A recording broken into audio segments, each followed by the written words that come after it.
अपदीपो भवा अर्थात अपना प्रकाश स्वयं बनो। गौतम बुद्ध के कहने का मतलब यह है कि किसी दूसरे से उम्मीद लगाने की बजाय अपना प्रकाश खुद बनो। खुद तो प्रकाशित हो ही, लेकिन दूसरे के लिए भी एक प्रकाश स्तंभ की तरह जगमगाते रहो। गौतम बुद्ध ने अपने प्रिय शिष्य आनंद से उसके यह पूछने पर कि जब सत्य का मार्ग दिखाने के लिए आप या कोई आप जैसा पृथ्वी पर नहीं होगा, तब हम कैसे अपने जीवन को दिशा दे सकेंगे, तो बुद्ध ने ये जवाब दिया था, अपदीपो भवा अर्थात अपना दीपक स्वयं बनो। कोई भी किसी के पथ के लिए सदैव मार्ग प्रशस्त नहीं कर सकता। केवल आत्मज्ञान के प्रकाश से ही हम सत्य के मार्ग पर आगे बढ़ सकते हैं। बुद्ध ने कहा, तुम मुझे अपनी बैसाखी मत बनाना। तुम अगर लंगड़े हो और मेरी बैसाखी के सहारे चल लिए कितनी दूर चलोगे? मंजिल तक न पहुंच पाओगे। आज मैं साथ हूँ, कल मैं साथ न रहूंगा। फिर तुम्हें अपने ही पैरों पर चलना है। मेरी साथ की रोशनी से मत चलना, क्योंकि थोड़ी देर को संग साथ हो गया अंधेरे जंगल में। तुम मेरी रोशनी में थोड़ी देर रोशन हो लोगे, फिर हमारे यह रास्ते अलग हो जाएंगे। क्योंकि थोड़ी देर को संग साथ हो गया है अंधेरे जंगल में। तुम मेरी रोशनी में थोड़ी देर रोशन हो लोगे, फिर हमारे रास्ते अलग हो जाएंगे। मेरी रोशनी मेरे साथ होगी, तुम्हारा अंधेरा तुम्हारे साथ होगा। अपनी रोशनी पैदा करो, अपदीपो भवा। बुद्ध ने जाना तो बुद्ध पहुँचेंगे, तुम नहीं। तुम बुद्ध की पूजा करने से नहीं पहुँचोगे, ना ही किसी अन्य की पूजा करने से या चेला बनने से। तुम खुद जानोगे तभी खुद पहुँचोगे। भारतवर्ष में बुद्ध का विरोध क्यों हुआ? प्रत्येक बात अपनी तर्क बुद्धि से परखो, अन्यथा तुम तर्क शक्ति वाले मनुष्य नहीं हो। बुद्ध के जैसे स्वतंत्रता किसी भी अन्य धर्म ने नहीं दी है। बुद्ध ने स्वयं को मार्गदर्शक कहा है और कभी भी विशेष दर्जा नहीं दिया। बुद्ध धर्म में नैतिकता पर ज्यादा जोर दिया गया है। बुद्ध का कहना है, अत्यदीप भव अर्थात अपना प्रकाश खुद बनो। भगवान बुद्ध की सबसे महत्वपूर्ण देन यह है कि उन्होंने विश्व को दिखाया कि वे स्वयं भी अन्य लोगों की तरह एक गृहस्थ थे। वे कहीं से अवतरित नहीं हुए थे। उनका जन्म, विवाह और गृहस्थ जीवन सामान्य और प्राकृतिक था। उन्होंने सिखाया कि कैसे एक सामान्य व्यक्ति भी अपनी साधना, त्याग और दृढ़ निश्चय से उस ऊंचाई तक पहुंच सकता है। शील सदाचार के जीवन का उपदेश देते हुए 45 वर्षों तक बुद्ध गांव कस्बों में जाकर लोगों को आनंदमय जीवन जीने की कला सिखाते रहे। उन्होंने हर वर्ग और उम्र के लोगों को सदाचार का जीवन जीना सिखाया।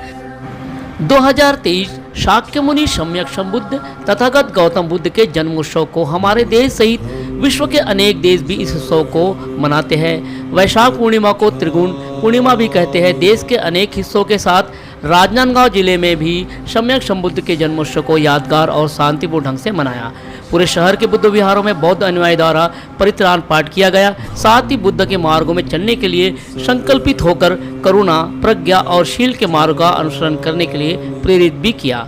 शहर के अनेक बुद्ध विहार से पंचशील के ध्वज लेकर शहर में कैंडल मार्च निकाला गया। साथ ही पूरे कैंडल मार्च के दौरान बुद्धं शरणं गच्छामि की गाथा शहर में गुंजयमान हुई। भ्रमण के दौरान आप देख सकते हैं कि छोटे बच्चे चीवर धारण करके पूरे शहर में भ्रमण किया। सभी लोगों के लिए बुद्ध के वचनों के साथ प्रेरणा स्रोत का जरिया बने। यह वह संदेश देते हुए कैंडल मार्च किया कि मानव को मानवता के लिए जीना और एक दूसरे के लिए मैत्री भावना रखना और सदा मदद करने के लिए प्रेरित की भाव भी रखना है। शाक्य मुनि के जन्मोत्सव को कवरेज के दौरान पत्रकारिता क्षेत्र में कलम नवीश और वाक्य नवीशों के पत्रकारों को समिति द्वारा मोमेंटो देकर सम्मानित किया गया। यह सम्मान बौद्ध कल्याण समिति शाखा तुलसीपुर प्रज्ञा बौद्ध विहार द्वारा प्रदत्त किया गया। आप देखें कि शहर के कैंडल मार्च के साथ जहां पर सम्यक संबुद्ध की प्रतिमाएं स्थापित है, वहां सजावट और डेकोरेट किया गया और कैंडल भी लगाए गए। आज विश्व दूत महाकारुणिक तथागत गौतम बुद्ध की बुद्ध जयंती के उपलक्ष्य में हम सभी उपासक उपासिकाएं यहाँ प्रज्ञा बुद्ध विहार तुलसीपुर में उपस्थित हुए हैं और बड़े ही हर्ष उल्लास के साथ में बुद्ध जयंती मनाए हैं। आज बुद्ध जयंती के अवसर पर हमने नगर भ्रमण और समस्त उपासक उपासिकाओं ने बड़े ही हर्ष उल्लास के साथ जयंती मनाई। आज ही के दिन तथागत गौतम बुद्ध का जन्म भी हुआ था। आज ही के दिन उनको ज्ञान की प्राप्ति भी हुई थी और आज ही के दिन उनका निर्वाण भी हुआ था। इसलिए आज का जो पूर्णिमा है उसको त्रिगुणी पूर्णिमा भी कहा जाता है। आज के दिन जितने भी बुद्ध के अनुयायी हैं वो सब एक साथ उनकी शिक्षाओं को फिर से याद करते हैं और उन पर चलने का फिर से संकल्प लेते हैं। और जिस प्रकार से बाबा साहब ने हमको मार्ग दिखाया है उस मार्ग को ही हम अनुसरण कर पाएँ, इस बात की दोबारा संकल्प लेते हैं उसका। दीपराम फेंके। आप सभी को बुद्ध पूर्णिमा की बहुत बहुत बधाई एवं मंगल कामनाएं। आज उस महामानव का जन्मदिन है जिन्होंने विश्व में शांति का प्रतीक बनकर उभरे और सबसे पहले उन्होंने वैज्ञानिकवाद को बढ़ावा दिया। जात पात के भेदभाव और महिला पुरुष के जो भेदभाव होते हैं उनको भी उन्होंने सबसे पहले हटाने का काम किया इस देश में। ऐसे महामानव के जन्मदिन पे राजनांदगांव शहर में भी बहुत बड़ा जलसा होता है और पूरे विश्व में भी बहुत बड़ा जलसा होता है। हर साल इस कार्यक्रम को बुद्ध पूर्णिमा के दिन किया जाता है। बुद्ध एक ऐसे महामानव है जिन्होंने आज ही के दिन जिनकी जन्मदिन भी है और ज्ञान प्राप्ति हुई थी और परिनिर्वाण दिवस भी है।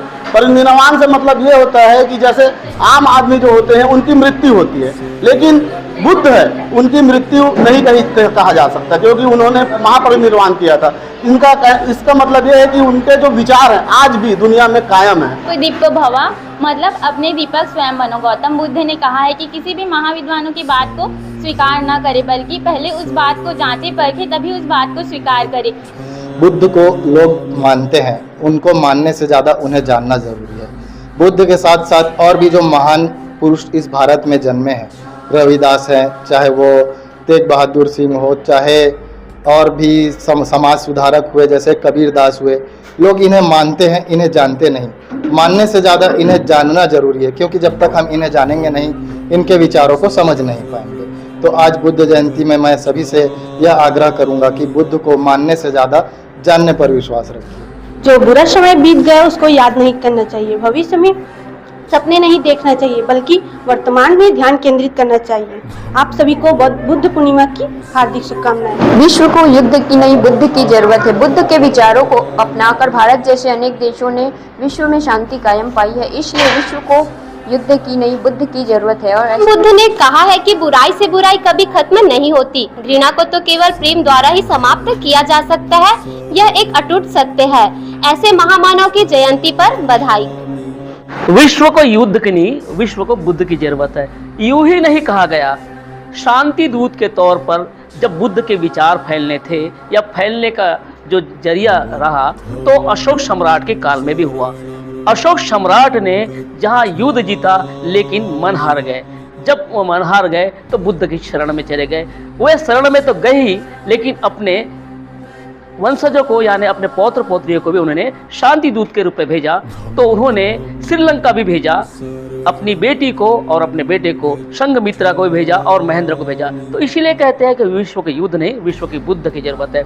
सारा देश सहित पूरा विश्व बुद्ध के फॉलो करता है, बुद्ध के विचारों को लेता है और बुद्ध के विचारों को लेने के बाद वो भारत को भी याद करता है तो बुद्ध के तौर पे याद करता है। शब्द पापस्य कर्म कुशलस्य उपसंपदा सचित परियोदपन एतन बुद्धान शासना। इसके हिंदी है कि आप अपने अकुशल कर्म को छोड़कर कुशल कर्म में आ जाइए और अपने परिशुद्ध चित्त को परिशुद्ध करके बुद्ध के विचार मानिए। अखिलेश।